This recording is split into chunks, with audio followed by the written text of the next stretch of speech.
Good evening, everybody, and welcome to the Toon Review for tonight's counselling session after Barcelona 7, Newcastle United 2. We will get into it. We will pick the bones out of it. We will see what on earth happened, why did it happen, and what on earth is going on, and where does this leave us, of course, for the future as well.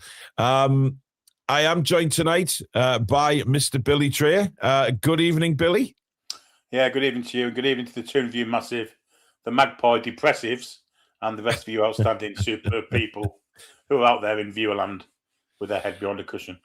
Yes, indeed. If you do like tonight's show, guys, don't forget to hit the like button for us, as that is very important to the channel.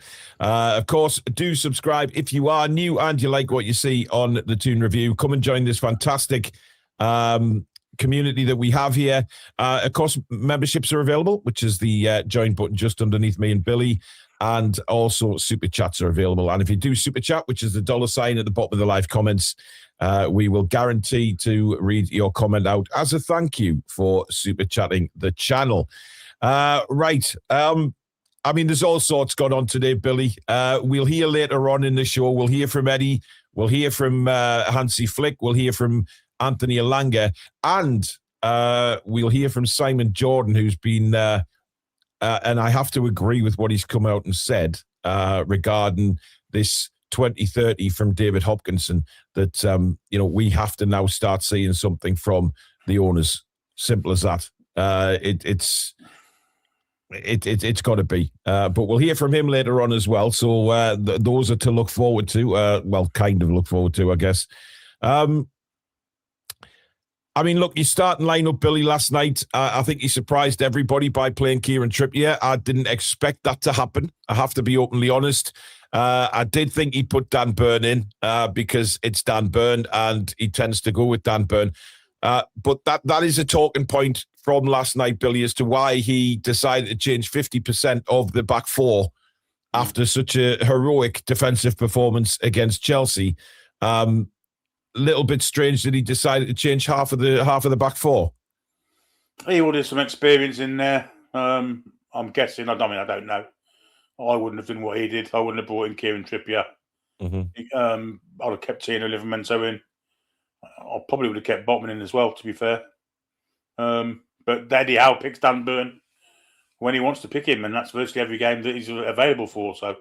Well, it's religiously, isn't it, to be fair? And Dan Burn did some good things last night. Did some bloody awful things, but he did some good things as well. You can't say the same about Trippier. He had an absolute nightmare of a game. And if anyone wants any proof that he's passed it at this level, the first half of last night showed it all for me, unfortunately. Horrible thing to say, but we've been saying it for a long time on here. People are starting to catch up with it now. I mean, look, the people go on about Malik Chow. For me, Malik Chow has played far too much football this season. He hasn't had the rest. He's just been thrown in constantly playing full games. But then you've got the two oldest players in the back four last night, for me, made the major errors. Dan Burn with a free kick, it went too early, played everybody onside. And as you say, Kieran Trippier, I mean, just shocking. It was a shocking performance. He, if anything, told you that was the wrong decision to play him. It was that performance in the first half. The right was on the wall early. He got done a few times by Rafinha and Cancelo, and the writing was on the wall that something was going to happen there. And of course, just before the penalty, he makes a mistake by coming across. Completely ignoring Rafinha in his position, and Rafinha, was denied by a good save by Ramsdale. I'm not sure where the team lies at the moment, Billy. I mean, look, it was Barcelona, but at the same time, I don't think that excuse washes, Billy, for the second half, because yes, it's Barcelona, but we've matched them pretty much all through the games that we've played them. It's not like Barcelona have disappeared into another stratosphere. I don't know what happened at half-time. And an interesting quote did come from Eddie from NUFC TV, I think he was interviewed by. And he said that the players came into the dressing room at half-time flat. Now, that surprises me because I know the penalty came late in the second half, but we had just matched Barcelona and gone toe-to-toe with them in that first half. Why would they come in flat? I'll tell you why. Because every time we scored in a tie, within 2 minutes, Barcelona had scored one back. Every single time.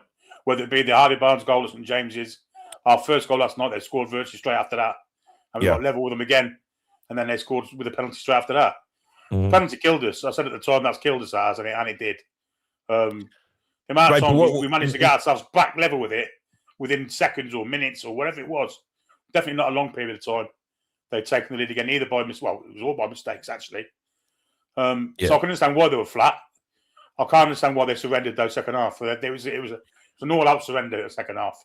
Well, that's my point, Billy. It's not acceptable. It's not acceptable for any team, let alone a Newcastle United one in the last 16 of the Champions League for me. But surely that's then down to Eddie Howe and his coaching staff to eradicate that from the dressing room and say, look, you've been absolutely fantastic in that first half. You have matched Barcelona. You've gone toe-to-toe with them. Let's go and start the second half the way we've gone at them in the first, and let's get that goal back. Don't let the penalty get you. Don't let the fact that they've scored. It's 3-2. We're still in this tie, 100%. Yet we come out and we look, flat again. There was no motivation from the second that game kicked off in the second half. There was nothing from Newcastle United to get back in the game. And that is what worries me massively, is the fact that, yes, they went in flat because of they got back twice and then Barcelona scored again with a penalty. But come on, this is the new camp. This is the Champions League, and we're still right in the tie. How can we go out for that second half the way we did? Well,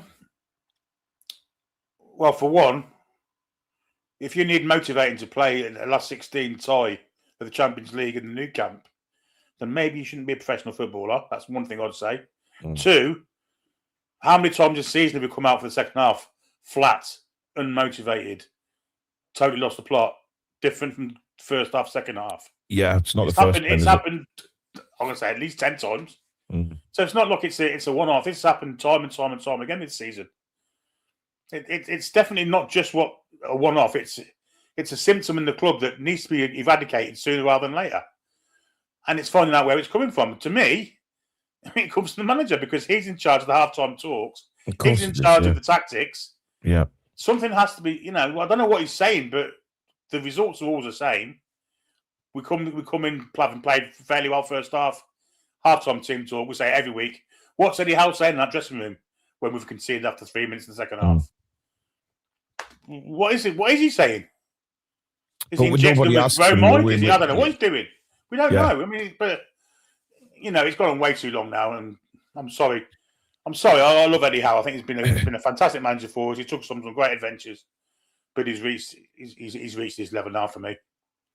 But going back to the first half, Billy, some of that football we played was breathtaking in that first half. Some of the best I've seen us play. The one-touch passing, the movement. We opened up Barcelona several times, and we could have scored as well, which makes the second half even weirder for me, because we were playing some brilliant football. Not defensively. I think defensively we were a shambles from the word go. But Barcelona weren't great defensively in that first half. They didn't have to be in the second. But the first half, we were cutting them open just as much as they were cutting us open. It was a tale of, it was like a basketball match at sometimes. It was one end, then the other. But I don't know what the hell happened. Why can't we just go out and play like that in the second half? It made no sense. And I think that's what's disappointing to a lot of Newcastle United fans who were either there last night or watched the game, was the fact that we just capitulated and the heads dropped, it just disappeared, and we thought, fuck it. That was the attitude for me in the second half. Fuck it, we're not getting back in this. And I don't get that. At the end of the day, we had nothing to lose in that second half. Just go out and give Barca a good, let them know they've been in the game. Even if we're going to go out with a bit of pride. But we didn't. We went out with embarrassment, as far as I'm concerned. We came out at 3-2 down. Well in the tie, well in it. We equalised twice on the night. You know, we were capable of scoring goals past them. And then the defensive errors that originally were defensive errors from set pieces, then transformed into midfield players not tracking back. So Sandro Tonali for the goal after half time, chased back Firmin. We know that Sandro Tonali's quick. He was rated the fastest player in Champions League one in the Paris Saint-Germain game a couple of years ago. Yeah. He gave up. He stopped running and allowed Firmin Lopez to run in the box and finish off of the move. Now, to me, that's disgusting. Whether Sandro Tonali at that point at the time was injured raises another question, doesn't it? Did he go into half-time with a knock and have sent him back out again? Because that's happened a million times as well.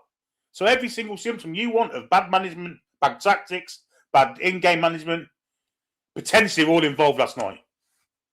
I mean, look, for me, Sandro, I don't think was fully with it last night. I've heard a lot of people praising him, but it's a low bar from that second half, you know, with players. But Sandro, there's various reports coming in today that he's actually torn muscle off the bone and stuff. And I don't think that. I'm not sure that kind of thing happens from that tackle. It was when you look back at that incident, it was a shocking tackle, really. From Firmin Lopez. It was a shocker. He sort of scissored him, but I don't think that injury happened then. I am very doubtful that happened then. I think that happened earlier. And I think that tackle might have happened at a good time for me because they can use that as an excuse that they kept him on the pitch when he was injured again. And that it's very suspicious to me. But, you know, Craig Hope is saying it's not a serious injury. Well, I don't know how Craig Hope knows because he's having an MRI and certainly Newcastle haven't released anything about an MRI, whether he's had it yet or not. He won't have a scan for about 2 weeks, will he? No, well, that's normally what it happens. One thing this turns into, Billy, is, you know, it's put massive pressure on Sunday's game, even more pressure that was already there. It's not that we lost the game, and I think people need to understand that. I think everybody expected us to lose to Barcelona, and I'm not annoyed that we've lost to Barcelona. I'm pretty proud of the fact that we've gone toe-to-toe with them for so long, but it's the manner. It's the manner of that second half where we just down tools and thought, right, fuck it, I don't care. That was the attitude. But yeah, I don't know. The white flag was, and it wasn't one or two players. It was all of them except the goalkeeper, who you could not feel sorry for. Yeah, not failed to feel sorry for. I thought Aaron Ramsdale was basically he was like a soldier put against the wall, ready to be executed, because that's how we left him, totally and protected and guarded, and I just felt so sorry for him. Yeah. Toony Paul, listen, you just seem to want to throw insults at me, mate. Just if you've got now good to say, don't say anything at all. I'm actually not dismissing Craig Hope, but nobody knows if he's had his MRI yet. So how does Craig Hope know that he's fit or it's not a serious injury? Just, you come on with your little comments all the time and, you know, talk about football by all means, but stop having a dig, man. It's pathetic. He wouldn't have gone for his scan yet, Paul. No. We know how long it takes us to get a scan booked. He just likes chucking insults at me. I don't know why, but, you know. A few super chats. Don't forget, guys, you got 14 minutes left to put your player ratings in. There's been a load again. So please do that. This isn't an insult. What you want? You just spread info about Sandro's muscle. No, what? I'm giving my own opinions on it. And there was a report come from Italy, from Italy's main newspaper. I can't remember what it's called. So that's the news. It's not from just a random website. But again, I'll back it up and say that nobody knows. That's what I've just said. Nobody knows because Newcastle haven't said that he's had his MRI yet. But these are the questions that are being asked, and this is what, you know, this is what people talk about because we don't get the information from the club until late. And that's why conversations like this start, because you just don't know. We're all aware of how much shite the Italian media likes to put about absolutely. They've not forgiven us for taking their starlet out of their country. Yeah. So the Italian press, media, whatever you want to call them. Tony Paul, I'm not spreading it. It's conversation, mate. I'm not spreading anything. I don't know anything. That's why I've just said I'll back it up with Newcastle haven't released anything. So the chances are it's all shite, mate, until the club know. But, hey, I mean, we never get any information from them either. Ricky says capitulation at its finest on the world stage for everyone to see. A lesson in how not to attract players. It's pathetic and spineless. Spike says, I think Barca got body snatchers into our dressing room at half-time and replicas came out for the second half.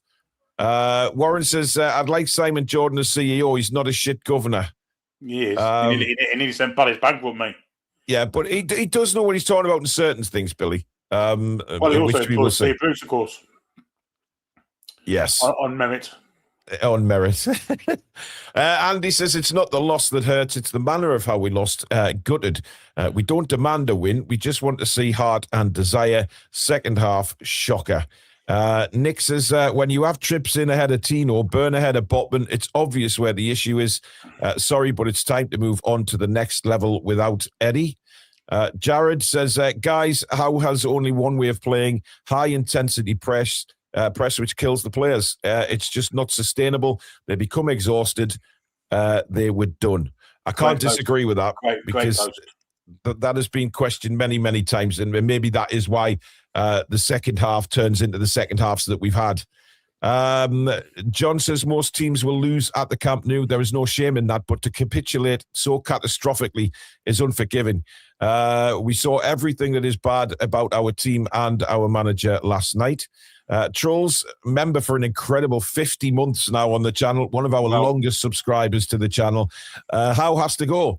We need someone better, and we need to let the old players go, in my opinion. And Magpie 50 says, simply put, Paul, we bent over and took it up the arse for 45 minutes. Eddie Howe has run the lads into the ground. What chance did we have? Sunday is immense. The people are making a good point there about the fact that he goes for athleticism all the time. And this has been the downfall, that he goes with far more athleticism than he does with creativity. Now, what's interesting for me is we didn't see Voltemada or Wissa on again, Billy. When we're needing goals, he doesn't put them on. Anthony Gordon was, I think, as far as I'm concerned, he was shite last night. He was nowhere near the player that played against Chelsea. He was a passenger. Now, incidentally, Nagelsmann, the German coach, has he's picked Voltemada for the upcoming international break. And this is what he said he said, what I can promise is that he's going to be rarely 80 meters away from the goal for us. I will try to get him closer to 30 meters from the goal, and that's when he is very dangerous. Strange, isn't it? Yeah. So Nagelsmann, I mean, look, there you go. He knows the qualities about, and I'm not going to argue with a coach like Nagelsmann. I think he's very much in his right to say that. He's his German coach.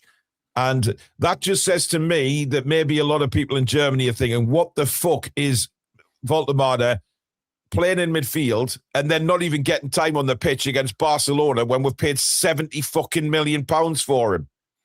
Well, Nagelsmann is, of course, available to be taken on as a manager next season. I wonder. Yeah. And for the people saying, it's always saying, suck Eddie Howe, who would you take? Well, there's one. I haven't even thought about it. So go and break the bank. Go and break the bank for Nagelsmann.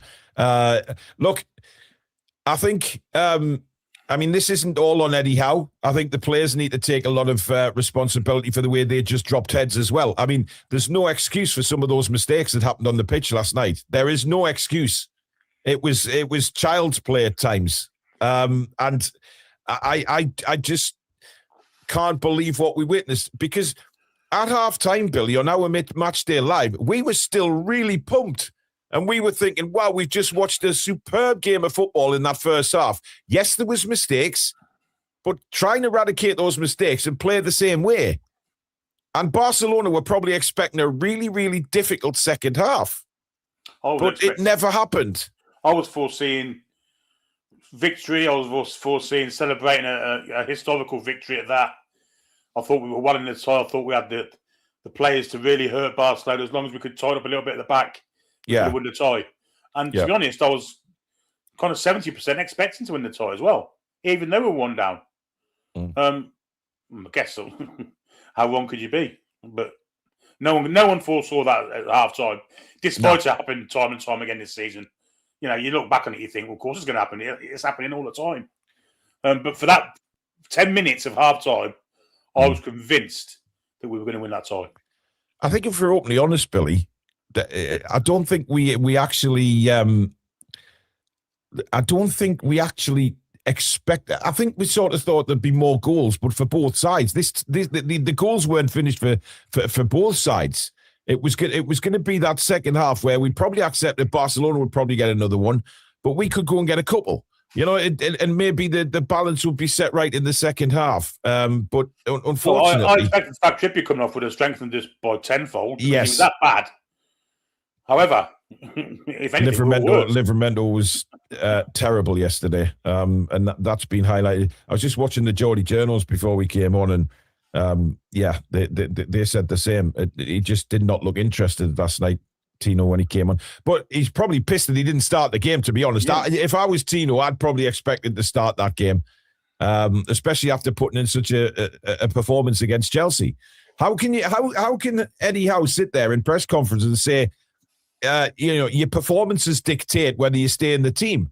Yet Sven Botman and Livramento were fantastic at Chelsea, and they're dropped. What does that say to them? It's not on. I think his man management of Malik Chow has been nothing short of disgusting as well. He's run him in the ground. He's totally fucked him up. And at the minute, he's not eating during daylight hours, so he's not physically fit of playing games at this moment in time. He's knackered. He's knackered. When a Muslim does Ramadan, he's physically weak. It's about sacrificing stuff during daylight hours. I'm not sure if he is Muslim though, Billy. He is. He's definitely Muslim. 100% he is. Somebody check that in the chat, will you? Because I read somewhere in an interview that he was Christian. I don't know why, but can somebody check it and double check it and make sure that, just to put it right. I'm certain. But anyway, it doesn't matter, to be fair, does it? It's the fact that he's been absolutely ran into the ground. Julie said he is Muslim. Well, there you go. Fine. That's fine. Well, there you go. So that does make a point that you're saying then, Billy, that he's been ran into the ground on very little energy. And yes, there's other Muslim players playing, but they're not. I mean, Malik Chow is. I wonder, Billy, if Malik Chow has played the most minutes of any centre back this season in the league. Yeah, you're probably right. Yeah, I don't doubt it. I don't doubt it at all.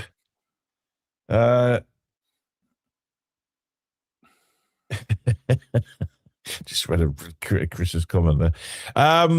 Paul Spence says, hopefully injury isn't serious like a dead leg. Ian Fleming, member for 43 months and one of our fantastic mods. Really looking forward to the ratings tonight. I haven't even looked at them, if I'm openly honest. I haven't even looked. So, Becca, a member for 21 months. Time for Howe to go, I think. That man-to-man marking setup was suicidal on the pitch against that team. Ryan is a new member of the channel. Thank you, Ryan. Trolls says, doesn't help the defence when Burn thinks he's a midfielder, striker and a winger in the same damn match. Good point, Trolls. Excellent point. Ian Hogg says, Eddie Howe is too blinkered and needs to go.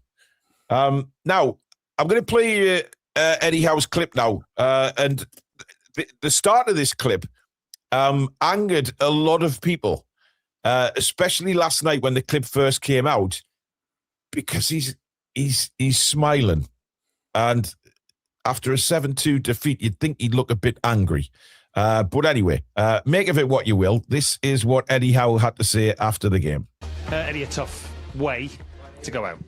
Yeah, tough way to go out. I thought really strange to try and sum that up, because first half I thought we were excellent, albeit probably throughout both halves we didn't defend the key moments well enough. Quite a few individual errors. This ultimately cost us. I think the second half we were nowhere near as good as we were as the first. And they deservedly go through. Because on the cusp of that penalty moment, you're right in it, aren't you? And then it seems strange that it got away from you so quickly. Yeah, I think psychologically that was a tough one for the lads. Right on half-time, again, last kick of the game, very similar to what happened at the end of the game in the first leg. And then they scored quite quickly after half-time, and yeah, psychologically we didn't seem to recover from that moment. Second half was tough. Any complaints about the pen? I don't know. I need to see it again in a sort of more controlled state, without the emotion, before sort of giving an opinion on it. I think, yeah, I need to see it again. They pull you around, don't they? I know you've talked about the individual errors, and that's hard from the touchline, I'm sure, but they do create this interchange and movement that's very hard to play against. Yeah, it's hard to play against, but I thought first half we controlled that relatively well. I thought we had a lot of high regains, a lot of counter-attack opportunities for us, a lot of really good play. I thought it was a great representation of how we play in that first period. But the first goal, I think 2 players slipped. The second goal was a set play. So in amongst all that good play, we've given them 2 goals, really. So I think they're the key moments in the game. And you're having to manage, I think, fitness, yellow cards, what Tonali's situation is. What can you tell us about that yet? Yeah, Sandro, of course, had a bit of illness coming into the game. I think he was beginning to fatigue. I think he feels something in and around his groin area, so that could be a problem for us.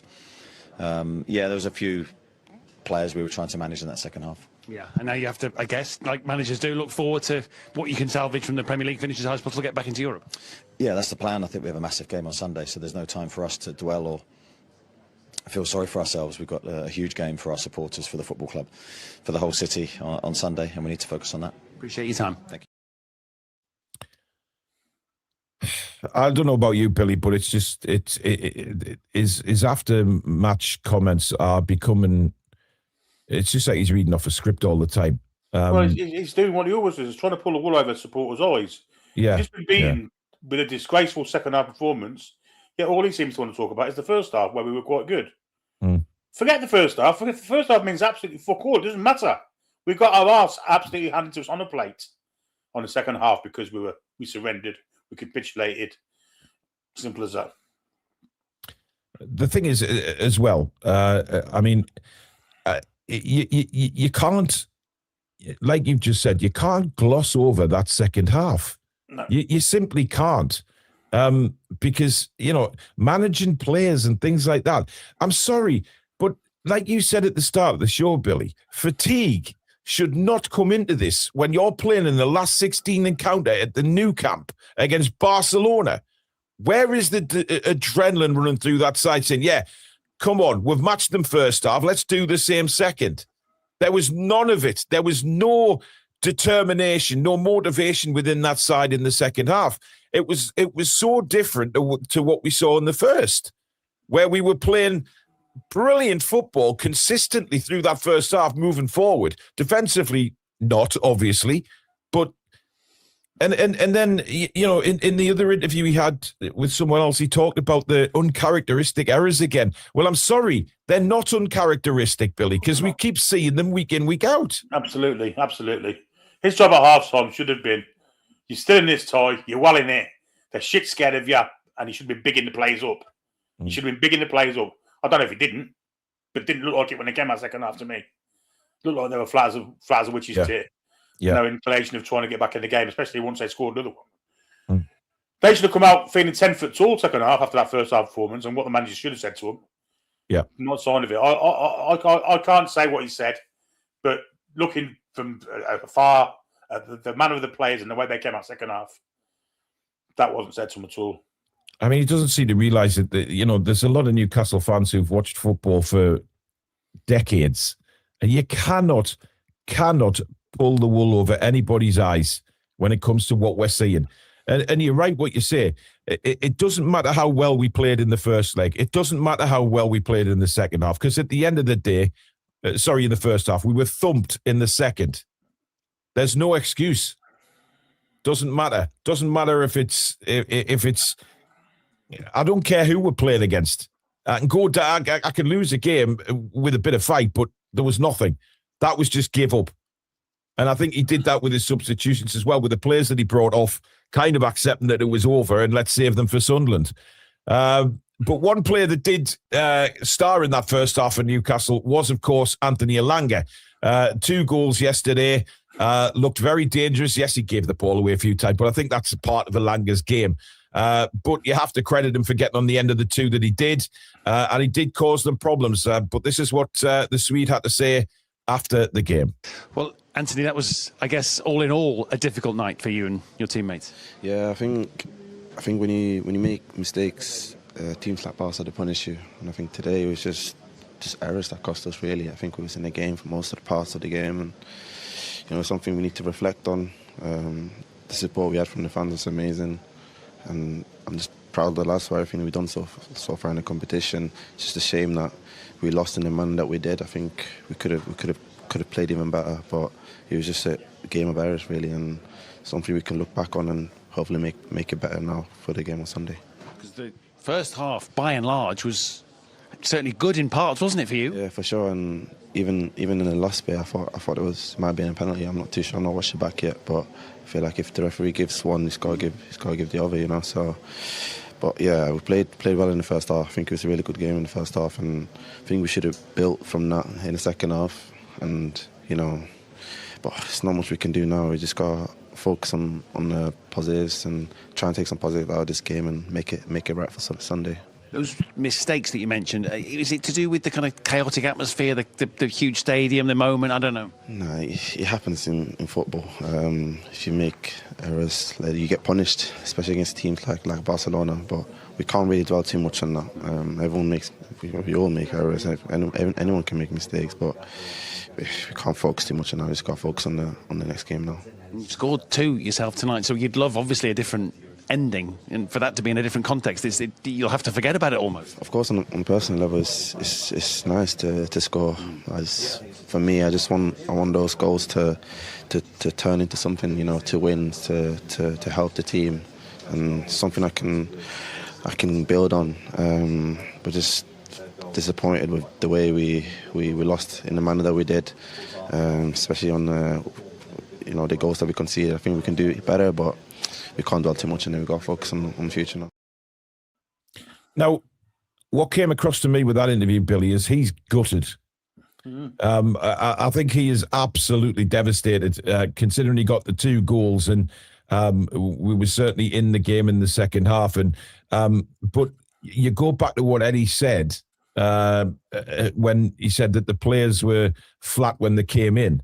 Now, if they're as flat as Anthony Elanga was there in that interview, why is he not getting them by the scruff of the neck and saying, come on, don't be daft, we're only a goal down, we're right in this game, let's get fired up and go at them again and prove what a great side we are? Well, personally, I don't believe that Anthony Elanga would have been flat, because he scored 2 goals in the new camp. Let's not forget, before the first goal went in, he was absolutely dreadful. But after he scored the first goal, you could see him his confidence. Yeah, and he was involved in all of our best stuff after that. There's no one God's earth he's coming at half-time feeling flat, irrespective of what the score is. And yet, when the subs were made in the second half, he was the first one off. Makes sense of that.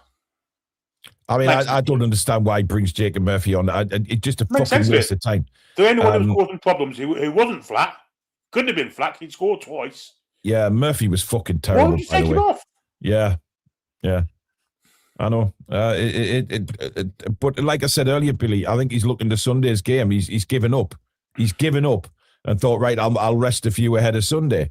I just don't get it. And the fact is, I mean, there's already, a lot of people worried about what sort of team he's going to play against Sunderland, because will he start Murphy, which I think would be a disgrace considering Elanga's got 2 goals. The goalkeeper, Ramsdale conceded 7 last night, but did nothing wrong in the game. And if it wasn't for Ramsdale, it would have been double figures. He was completely let down by the defending yesterday. It was nothing to do with Aaron Ramsdale. But he could use him as a scapegoat, couldn't he? But if he does it, as I say, the fans aren't stupid. The fans watched it as much as he did. They know that Aaron Ramsdale wasn't the reason we conceded 7 last night. Yeah. Not one of the goals was his fault. So we're not stupid, Eddie. We know, We do. Anyway, let's hear from Hansi Flick on his thoughts on the game. In the end, a very good night. Of course. I'm happy. Yes, I'm sure you are. Was the first half a headache for you? Not a headache, but I think we made some things not so good. So we wanted to change these things in the halftime, and the second half was much better. We control more the game. This was a clear plan. Also to bring Newcastle more in a deep block. So it was good what we are doing in the second half. Yeah. So I guess was that the conversation at halftime from you and the staff? Yes, of course. Yeah. So to push them back and play in their half. Yeah. Of course, more control, more the game, because they have fantastic speed on Newcastle, and transition they are really good.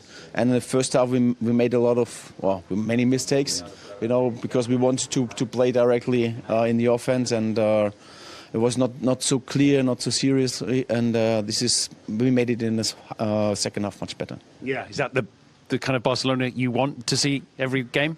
Of course, but we have a young team, and we always want to attack. We also want to attack, play in front, and we have to learn it, and we will do that. Yeah, you have a lot of young players. You almost have to hold them back as the experienced guy. Sometimes like that. Also, when you see Rafinha, it's always about that. He always runs, push the team, but we need this. Thank you very much for your time. Thank you very much. Now, Billy, for me, there is an elite manager right there. Identified some changes that needed to be made at halftime. And by Jove, he goes and does it. And then Barcelona just pull away because he realised and he saw the first half display. He was aware of what needed to change and then to pin Newcastle in. And that's exactly what they went and done. Somebody that is proactive. Oh, 100%. Not only that, he gave Lamine Yamal a free roll. He wasn't stuck on that right wing against Lewis Hall the whole game. He went wherever he wanted to go. Couldn't handle him. Just couldn't handle him. When he went one-on-one with Lewis Hall, fine. Lewis Hall was winning the battle mostly. But when he came inside and went against our midfield and Joe Linton and Ramsey and Tonali and people of that ilk, just couldn't handle him. Really clever management. Really clever. Yeah, and you could see the changes he made. Oh dear! I mean, that's elite. Well, that's the difference between Barcelona and Newcastle United, isn't it? It's the level of the players, not just that, but the level of the manager as well. And he is an elite manager, no doubt about that. Yeah. Well, yes, lads, Stones. It was. You can look at it and say it was reactive, yes, because he reacted to the problems. Nick Thornton says individual errors, tactical suicide, more like. Nick says he took zero accountability in his interview. I'm not sure if I've read that one out. He's too blinkered, needs to go. Warren says just proves how bad we were when Elanga shines. JT Toon, member for 34 months. Thanks, buddy. Although it was definitely a penalty, the fact that the ref awarded it in the 4th minute of the 3 added on made the players' heads drop a bit. I think they felt a bit hard done to because we had virtually the same thing at the end, but I didn't think ours was. I didn't think ours was. I don't think ours was either. He was the briefest of touches, and whereas Kieran held on to him for a good second or two, didn't he? If you look at how Elanga falls for the penalty, he feels the contact, he goes down, but the contact that was made would not get him to fall that way. But I mean, some people think it's a penalty, fair enough. I just didn't. Peter says, where's the apology from the manager and or the club to all the fans who paid hard-earned money to watch that shit? I mean, he's got a point there, Billy, because there's no apology come from the club for those fans that travelled all that way and who sang the fucking hearts out, by the way. I'd be fuming if I paid that kind of money to watch that. Cass, thank you. Says yesterday's made me want Eddie out now. Same mistakes, same excuses every week. We didn't just lose. We set a record for the worst knockout loss by an English team. It's embarrassing. He's just not good enough for this level. It's not the worst knockout loss. Chelsea was worse than this on the day before. No. I think on an individual scoreline, Billy. Oh, right, yeah, I'm with you. Individual scoreline. Joe, one of our mods mentioned before about saying if it was Pope, you'd be blaming him. Ramsdale is not without fault. I can't think of a goal that was anything to do with him, really. Nah. You look at the defensive mistakes, and even to be honest, if Pope was in goal, we probably would have conceded 12. But the fact is that the defenders let the goalkeeper down. They put him in awful situations last night where he was consistently having to pull us out the mud. And he made some great saves last night, in fairness to Ramsdale, and kept the score as low as possible. But I just, Nick Pope is. I mean, we've gone about the goalkeepers a million times. They're both not what we need, and we need a change there. Now, on the back of that defeat, Simon Jordan on TalkSport, Billy, had a lot to say about the owners, and I kind of agree with him because I think it's time that we saw something from the ownership. How basically his question about how Newcastle and how Hopkinson can make Newcastle this elite side by 2030. So listen to what Simon had to say. He makes some very, very good points here. How do you bridge it? It's wonderful that you've said that this is what your plan. How? And the answer must be, we're going to build a new stadium, or give me some wonderful insight into how you're going to, not just tell us what you're doing, how are you going to do it? And it's not a secret. We're not going to tell you because other people might work it out for themselves. You can't tell us because it's sound bites. Because if you are actually honest, you don't think he's going to live up to what he's saying? How? He did say though they're going to stick in 10,000 more seats.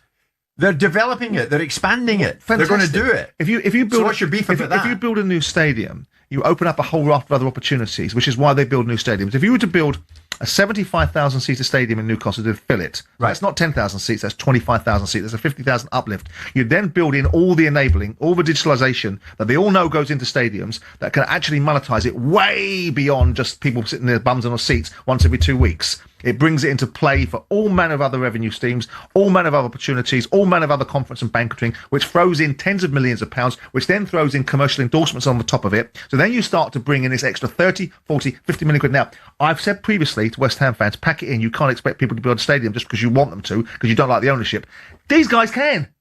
These guys have got more money. These guys print money. These guys have got a sovereign wealth fund that building a stadium would fall out of their pocket on the way to a game. Right. So they can. Right. And they're in a part of the country where the council and the environment out there would bend over backwards for them to do it. So that's the answers to the question. So when are you going to do it? And how are you going to do it? So that's the only way, and I'll be right, that's the only way that Newcastle will ever win a Premier League in the next 5 years. He didn't say they were going to win the Premier League, by the way. You trust he didn't. He didn't. He said, we want to be contenders. We want to be up there. Oh, fantastic. Okay, what does contending look like? Does it mean being in 8th, 6th, 5th, 4th, 3rd, 2nd? What does it mean? It didn't say winning. That's our ambition. So that's a very easy, and I don't blame him for saying it, but where's the meat on the bone? And it's not a case of breaching commercial confidences. If you want to turn around and say you're going to be successful, knowing the backdrop of financial fair play and the governance which restricts you from doing it, tell everybody how you're going to do it. Now, Billy, I disagree with a lot that Simon Jordan says. I think everybody does. But I can't disagree with him on that. It's sound bites at the minute coming from the owners.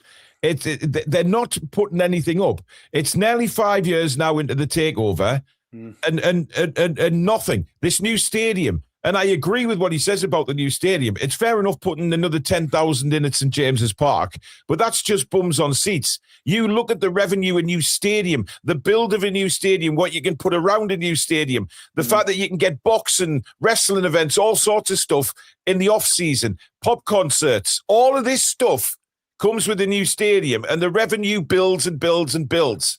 And then, we're not seeing anything from the owners. And the owners have got, I guess they've got away lightly at the moment, because it is basically now to the stage of put up or shut up, do something. Because if we're to get to where we want to be, or where the club wants to be 2030, then surely we have to see something. They're standing in the shadows, aren't they? And only seem to appear when something good's happening. Have we seen the chairman since we won the Carabao Cup? I don't seem to remember him being anywhere. No. And this all went down the pan when Staveley and Mead had left the club. No transparency. The club, the fans know nothing about what's happening in the club. Everything's behind closed doors. And to a certain extent, you can understand that. But there's got to be little bits coming out. And this new fella's coming. He said what he had to say without very little evidence that it's happening or any plan for it to happen. And what Simon Jordan said there was bang on. We need a cast iron route of where we're going with the stadium. We need a cast iron route of where we're going with the training facilities. Mm-hmm. And then ways we get our revenue up, and we can afford to play with the big boys then. Because until we start playing with the big boys financially to get the players in, and we're already at a disadvantage because the location of the club and not being in London, etc., etc., etc. You're starting to fight a losing battle before that, But if you can pay the finances that the other clubs do, then you might start competing with these people. And if they want to win Premier Leagues, that's how you're going to do it. It's the only way you can do it. Absolutely. Dear. I mean, it's got to start happening. Anyway, let's move on to the player ratings now.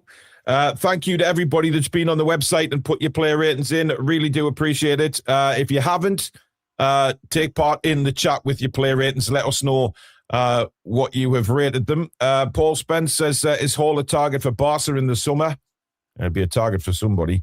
Dazza says, burnt out with trying to high press for 90 minutes. It's obvious that our team gets exhausted and can only high intensity for 45. Either sub many players at half time or start slow and press the second half. And Martin, a member for 26 months, have we been bought for sport washing? I don't think so.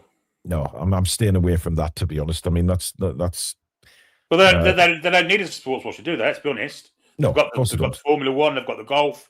It's not the same as PGA, but what have you? But they've got plenty of other irons and fires without having to buy Newcastle United for that reason. Absolutely. Right, Aaron Ramsdale, Billy. As I say, I felt sorry for him, but he has conceded 7, so I can't give him any higher than a 5.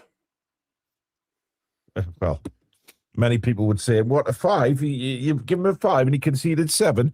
It's pretty high for a 7 conceded, I'd say. Yeah, I've gone with a 5 as well. Because although he conceded 7, it could easily have been 11 or 12 last night, and that would have been an absolute, well, more embarrassing than it was anyway, to be fair. But yeah, I know exactly what you mean, Billy. The viewers, 5.6 for Aaron Ramsdale. So pretty much where we are with that one, Billy. Okay, next one is Kieran Trippier. 0. No score. Absolute passenger, cost us goals. Dreadful. Sorry to say it, but his days of being a top-class professional footballer have gone, finished. Yeah, I've given him a 1. I don't know why I've given him a 1. I've just written down a 1. I mean, it completely backfired. Whatever the plan was for Trips yesterday, it backfired badly, and he looked completely out of his depth because of his age last night, Billy, didn't he? And players were just running around him, and I can't see him getting a new deal at Newcastle. And the way he's been talking, I don't think that's going to happen anyway, because he no, strangely enough. And maybe it's a leadership kind of guru. Maybe we could use him in the backroom staff, but he wants to keep playing and he won't be Newcastle United. No. Viewers have scored Kieran Trippier a 2.3. So yeah, it's not great, is it? It's just not great. Malik Chow, Bill. I'll give him a 2. In the main, he was shite, but there were 1 or 2 things he did okay. But again, the fella's he's fasting. He's played every minute God sends. There's no way on God's earth that he's 100% fit to play a football match, let alone a last 16 Champions League tie. Absolutely not. Yeah. I've gone a 3. Same reasons as you, though. I just thought defensively we were hopeless yesterday. Absolutely hopeless. There wasn't anything good that came from Lewis Hall's side. I mean, as usual, but there wasn't anything. The defending was shambolic. It really was. Viewers have gone with a 2.9 for Malik Chow. Next up, Billy, we have Dan Burn. He did one miraculous bit of defending in the first half. I don't know how he managed to do it, but he did it. Blocked the shot from Lewandowski, didn't he? Yeah, no right to make it. And then to get up and head the ball away from the same incident was really good. But aside from that, he was fucking awful. So I'm going to give him a 3. 3 for me, same as Malik Chow. I thought the 2 centre-backs were terrible yesterday. And I did not like the way that, Burn backs off for that free kick. And I saw some comments saying that, the rest of the defenders were supposed to move back with him. No, they're playing an offside trap. They're quite clearly playing an offside because that's why the rest of them don't run back with Dan Burn. because they're playing offside. Yeah, if 3 of the 4 are doing one thing and one is doing the other, you can basically guarantee it's the one that's made the mistake. Yeah. So, but it all boils down to what the hell they're doing. Where this set piece coach, or what do we? I mean, Jason Tyndall apparently takes the defending, so that doesn't surprise me. Yeah, there you go. 2.8 from the viewers for Dan Byrne. A couple of super chats just come in. Nick says Tripp's performance is 1,000% on Eddie, and Peter Garthwaite says we got rid of an elite sporting director to satisfy a bang average manager. Tells everything about the ambition. Still say Eddie Howe will be there next season. Ouch. Okay, Billy. Next up on the ratings is Lewis Hall. Defensively, he was a bit iffy at certain times, but not as much as the rest of them. Going forward, he was phenomenal. 6. Yeah, I've gone with a 6 as well. A couple of times where he got the ball and he took 3 players on, just immense. And even in the second half, he was trying to get us forward, wasn't he? But I think it got to the stage with Lewis Hall where, you look at him and you think, he's just aware that nobody around him is fucking arsed. And he wanted to try and do it, making some runs himself, but he just had no support. Dean Turnbull's given Hall a 0. That is a disgrace. And probably, are you really a Newcastle fan, Dean? I'm not so sure. It certainly wasn't a 0 performance. Viewers went with a 5.6 for Lewis Hall. So almost where we are, Billy. So, I think we're all in agreement with that. Jacob Ramsey, Bill. Very, very quiet. Very quiet. Did some good stuff in the first half. Defensively, wasn't great at all. And then you've got that assist for was it the 6th, 7th goal? I can't remember which one it was. I think it was the 6th. It was dreadful. I think. 2. I've gone 3.5. But the reason I did that was because I thought he was lively first half, but then again, a lot of the team were lively first half. He was winning the ball back, setting us on the attack, looking like the usual Jacob Ramsey that we've seen lately. But again, just disappeared. He just vanished into thin air. Viewers, 4.5 for Jacob Ramsey. That's a lot higher than what we voted him, Billy. Although, maybe. I don't know. Joe Linton. Hardly anything, was he? Well, I think the early yellow card affected him, Billy. Yeah, I think that knocked him off his game. Potentially, but you've got to mark him on what he did on the game, and I don't think he did an awful lot. I'll give him 3.5. I've given him a 4.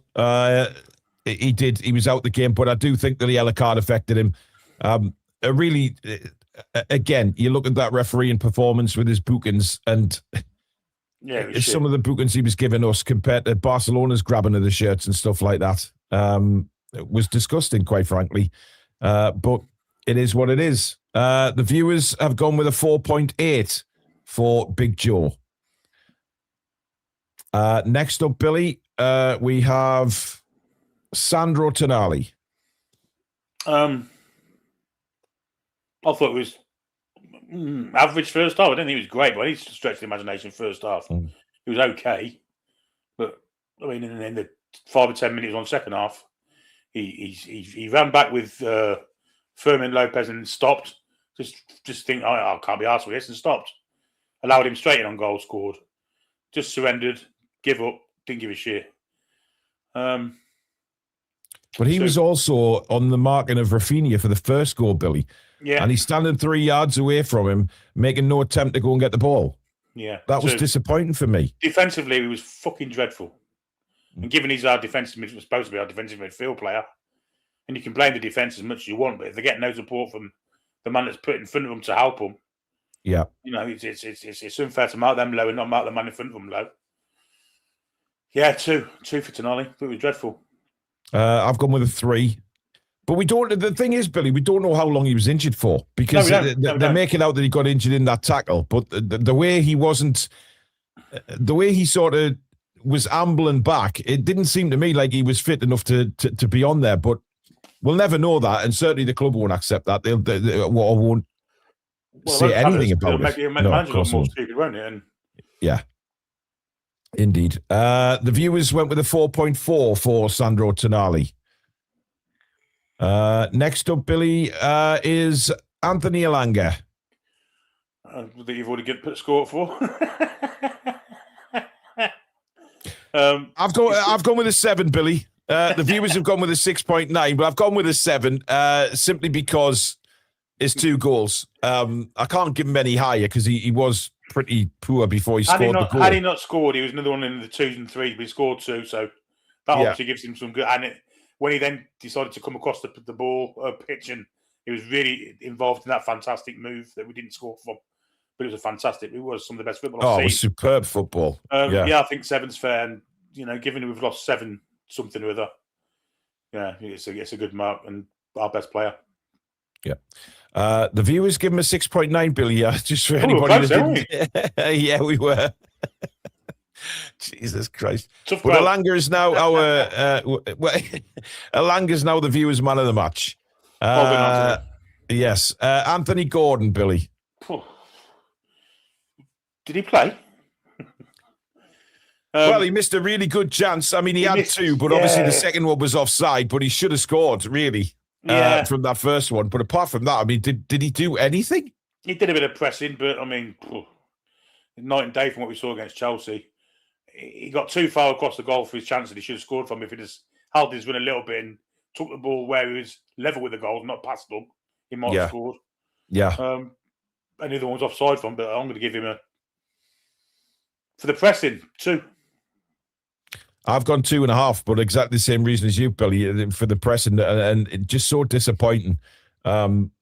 Just did not get into it, and off the back of getting so much praise against Chelsea, to then put in a performance like that, and let's face it, Barcelona's back 4, they're not world beaters. They're just not. The fact of the matter is, they play a high line, and not once did we put a ball in the channels. Exactly. Yeah. I mean, we didn't utilise it at all. Just dreadful. The viewers have gone with a 3.4 for Anthony Gordon. I don't know where they've got that from, but they have. Next up, Harvey Barnes. I thought he had a good game. Yeah. I thought. Well, I mean, we're talking first half, really. Yeah. Was it 1 assist or 2 assists? 1 assist, wasn't it? Well, it was the link-up play as well with Lewis Hall. I mean, that left-hand side caused them all sorts of problems. Everything we did, he was involved in. Yeah. But second half, he just disappeared. 4. I've got a 5. I mean, he was one of the shining lights of the first half for me. Did really well.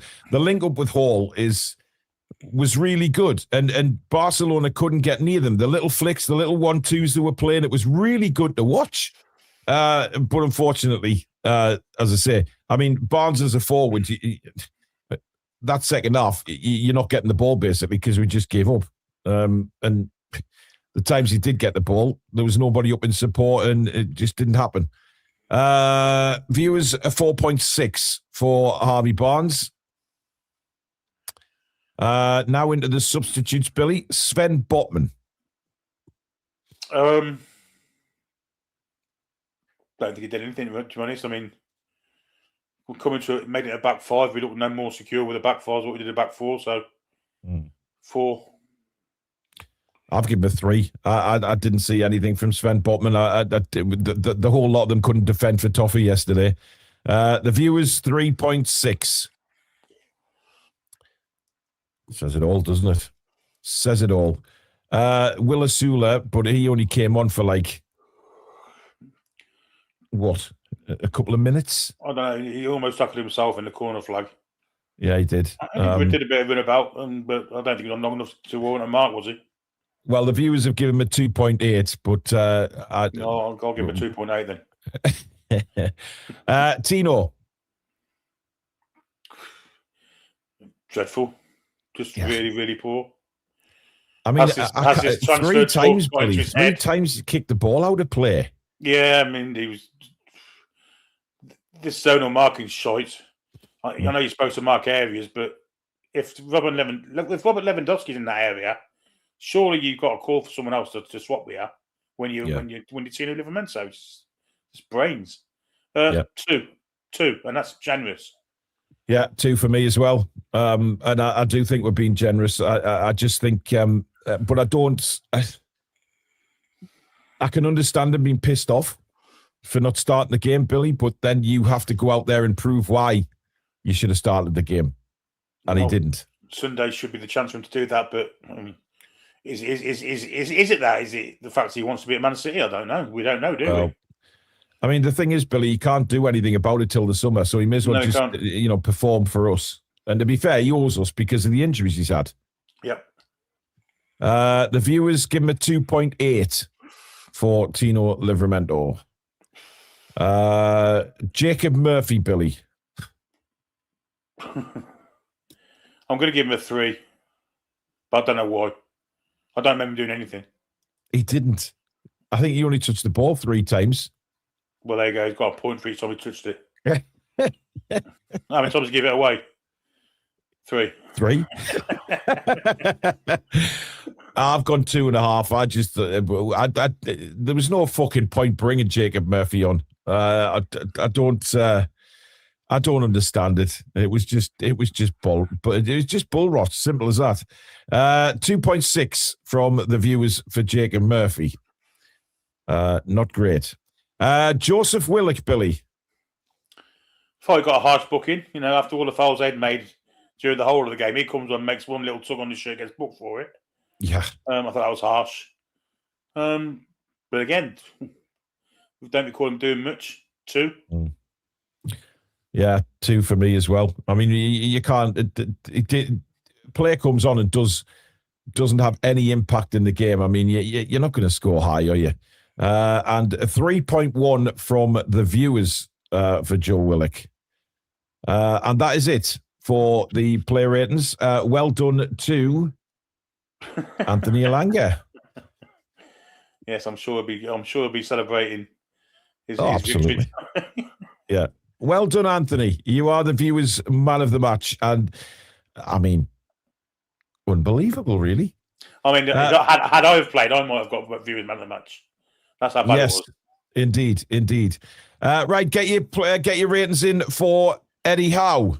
I mean, they're starting to come in already, Billy, and they're not great. I think we've seen 5 scores already, and there's a couple of zeros and some minuses in there. I haven't. Oh, there we go. He scored a point in with a couple of people. A 2, 0, 0, 1. Somebody's given him a 4. Ian's given him a 4. A couple of 4s. 0, 0, 0, 0. Wow. By the way, Billy, super chat come in from Peter McCardle. Malik has played over 3,000 minutes across all competitions this season. And add that to his fasting. Come on. That's just fucking hell. I mean, that's just not right, Billy. It's not. Whatever you think of him, it's just not right. That's. I mean, he stubbed his toe twice. That's not trying to kick the ball. Did it twice? Didn't he? Once, did it twice? Yeah, he did. Yeah, he just looked completely out of gas, didn't he? Absolutely flat. He must have thought the ball was a big fucking piece of steak. Something, mind you, can't he? So it wouldn't matter. Fuck anyway. Right. Well, Ramadan ends today, I think, Billy. So. Well, I'll be tough as a pig on Saturday. Yeah, it'd be straight to Greg's. Right. No, I just realised that. No. Anyway, well, yeah, Greg's do some things he can eat, Billy. Yeah, custard slices. Got 50 there. Well, absolutely. The caramel custard donuts, Billy, they're the ones. They're the ones. Oh, my goodness me. I've been a custard slice man since you might be able to notice. Oh, Billy, I love a custard slice, mate. There's nothing wrong with a custard slice. Oh. How'd you eat it? Did you buy it or did you lick all the custard out first? Fuck that. Well, the ones I get from Tesco, Billy, they go all in. It's not even a fucking bite. It's literally a great white shark attack. As soon as that's out the box, it's in my mouth. Yeah. And then I just let the taste savor. Anyway, Eddie Howe, Billy, we'll need a mark from you, my man. Yes, I shall give you one. So I've done a little bit of analysis. Yes, please do. Please do. This zonal marking thing that he's taken to the past couple of games. Okay, it works against Chelsea. They weren't clever enough to kind of ruin it for us. Whereas Barcelona, of course, elite manager, elite players, they played away from where the big men were, and we were in the shit. We've got to be clever in that situation and realise what they're doing, and communicate and swap to where you want your big men to be. Mm-hmm. Didn't do it. Didn't work at all. And we ended up with players being unmarked 2 yards from goal, scoring easy headers. Obviously, Eddie Howe's realised that set-piece defending has become a problem to us, and he's trying to correct it. I just don't think he's trying to correct it fully in, if you like. They need to be doing that every day of the week for 2 or 3 weeks to get into that system.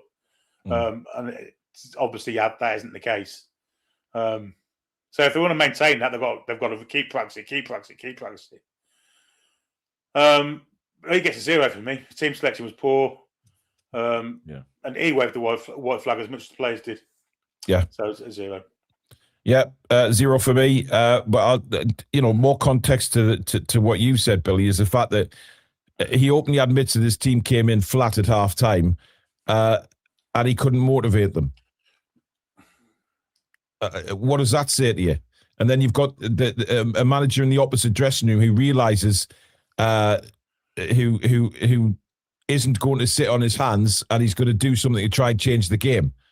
And he makes a couple of little tweaks to the system, and obviously Yamal, a free roll, things like that, and they destroyed us. And Eddie has no answer to an elite manager. He was totally schooled again, outclassed again. And when he comes up against these top class managers, he struggles. There's no doubt about that. But the fact that he couldn't motivate them for a second half when we're still right bang in the tie. Yeah. I think that says a lot for him and his coaching staff, the fact that they couldn't motivate them and they came out flat as a fart and didn't want to know. And like I said, the substitutions he made at the times he did, I just think he'd given up and he was thinking about the Sunderland game on Sunday, which suddenly takes on a completely, it's stratospheric. It's huge. It's massive.